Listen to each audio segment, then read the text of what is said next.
how to download MP3 songs from Google Chrome. If you find this video helpful, drop a like and subscribe. Now this works for literally any phone you have, whether it's iPhone or Android.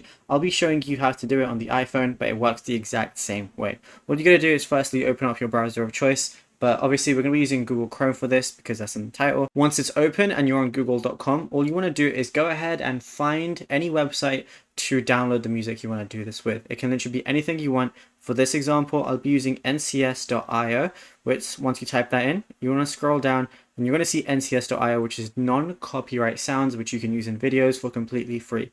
Then we're just going to scroll down and find something. So I'm going to find this one right here.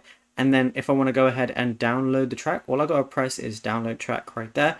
Then on the bottom, it's going to be downloaded. I have to click save next to it. Then from here, all I have to press is the files. I can save it to Google Drive if I want to as well. I'll be doing files and it says download complete.